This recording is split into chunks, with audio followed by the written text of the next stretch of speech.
नमो नमः। संस्कृत कक्षा में आपका स्वागत है विद्यार्थियों। आज हम बात करने जा रहे हैं मनुस्मृति के द्वितीय अध्याय की। और आज हम पढ़ेंगे मनुस्मृति के द्वितीय अध्याय के प्रारंभिक पहला, दूसरा और तीसरा श्लोक।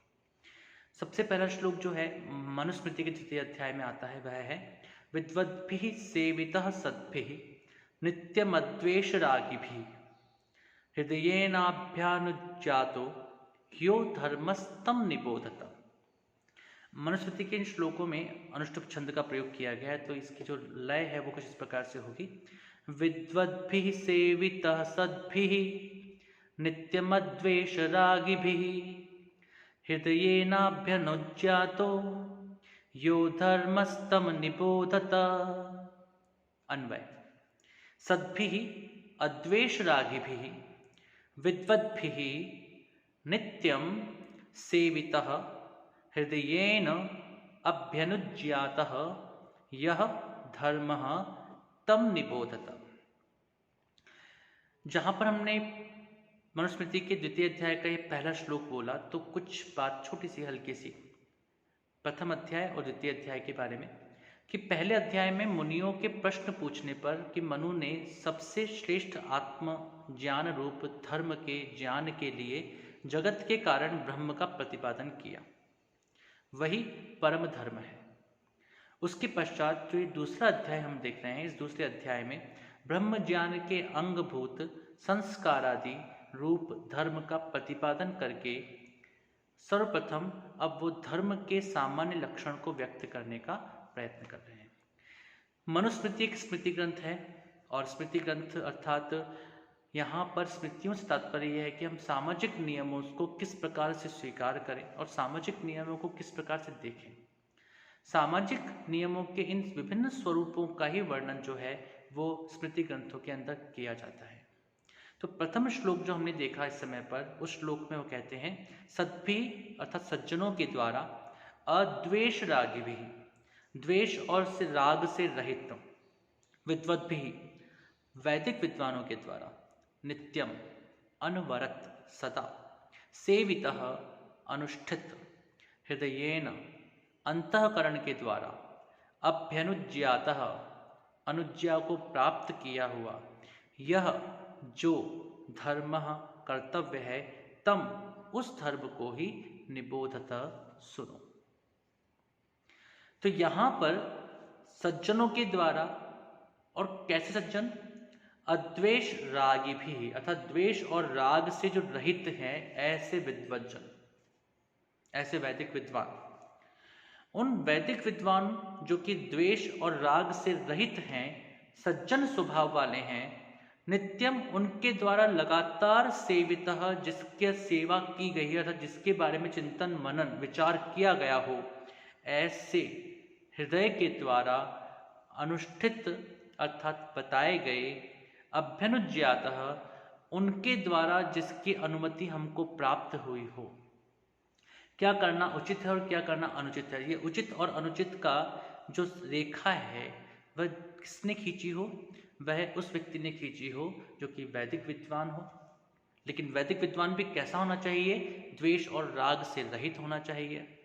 वह वैदिक विद्वान सज्जन स्वभाव का होना चाहिए और वह भी व्यक्ति लंबे समय तक अनवरत जिन सिद्धांतों के बारे में चिंतन मनन विचार करके और सब सम्मिलित रूप से जिस चीज़ को स्वीकार करे कि हाँ यह उचित है और यह अनुचित है, तो इनमें से जो उचित है, जो कर्तव्य है, जिसको हमें धारण करना चाहिए, उसी को धर्म कहा गया है। और उसी धर्म को आप सभी इस द्वितीय अध्याय में सुनिए, जानिए। ऐसा महाराज मनु का कथन है।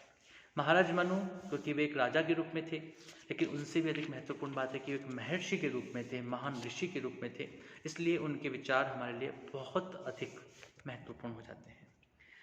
दूसरे श्लोक में लिखते हैं कामात्मता न प्रशस्ता न चैवा न चैवे हस्ति कामता काम्यो हि वेदाधिगमः कर्मयोगश्च वैदिकः। कामात्मता न प्रशस्ता न चैव इह अस्ति अकामता, इसको अलग किया है, न च एव इह अस्ति अकामता, काम्यो हि वेदाधिगमः कर्मयोगश्च वैदिकः।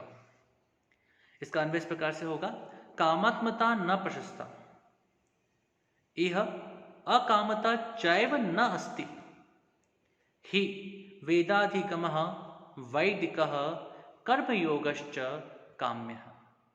कामात्मता अर्थात फल की अभिलाषा से युक्त, न नहीं, हम फल की अभिलाषा से युक्त होकर के चिंतन मनन करें, ये नहीं। प्रशस्ता यह श्रेष्ठ, यह इस संसार में अकामता अर्थात फल की अभिलाषा से रहित होना ही इस संसार में श्रेष्ठ है। चैव भी न नहीं अस्ति, अर्थात केवल काम की अभिलाषा से, फल की अभिलाषा से युक्त होकर के ही हम कार्य करें, यह भी उचित नहीं है। और फल की अभिलाषाओं से रहित होकर के हम कार्य करें, यह भी उचित नहीं है।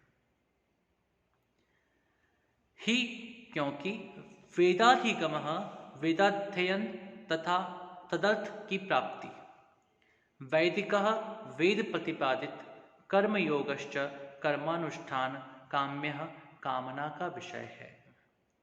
हमें उस प्रकार से कार्य करना चाहिए जिस प्रकार से कार्य करते हुए हम वेद के सिद्धांतों के अनुकूल आचरण करते हुए इस समाज राष्ट्र के हित में, इस विश्व के हित में अपने कार्यों को पूर्ण कर सकें।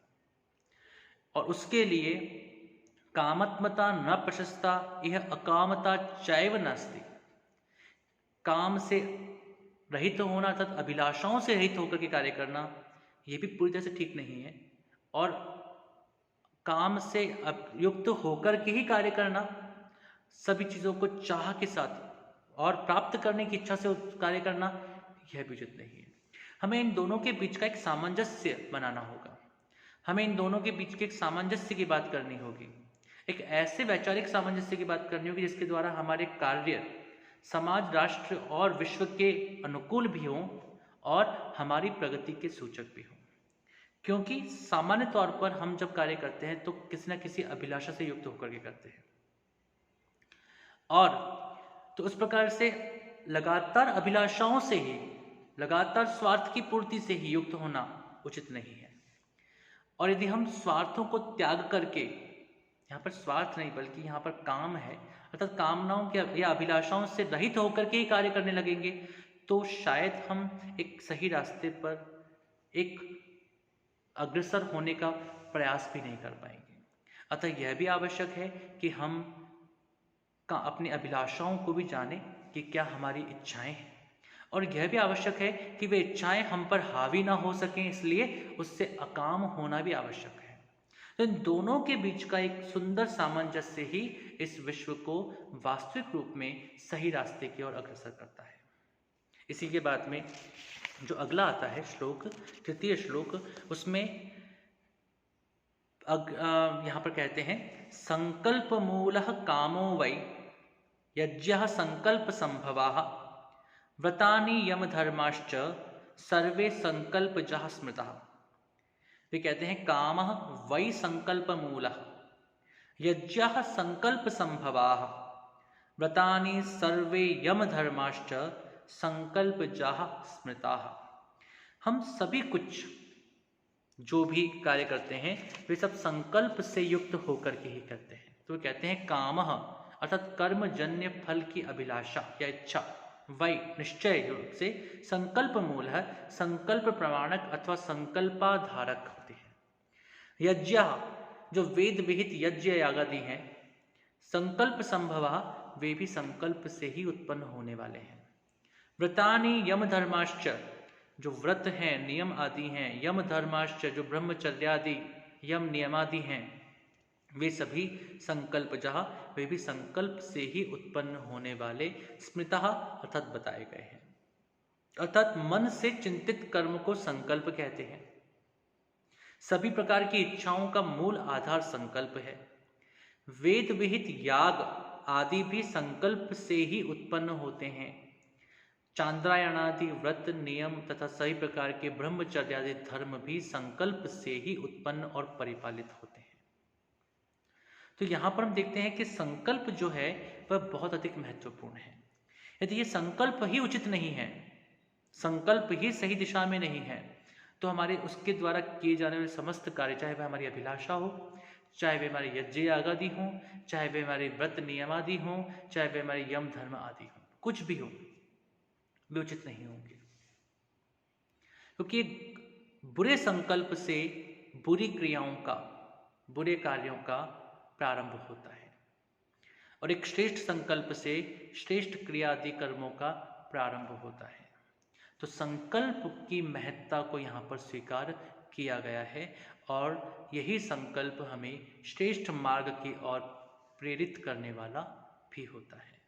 तो यहाँ पर हमने 3 श्लोकों के बारे में पढ़ा और अगले श्लोकों के बारे में भी हम अध्ययन करते रहेंगे। तब तक के लिए नमो नमः, शुभम भवतु, पुनः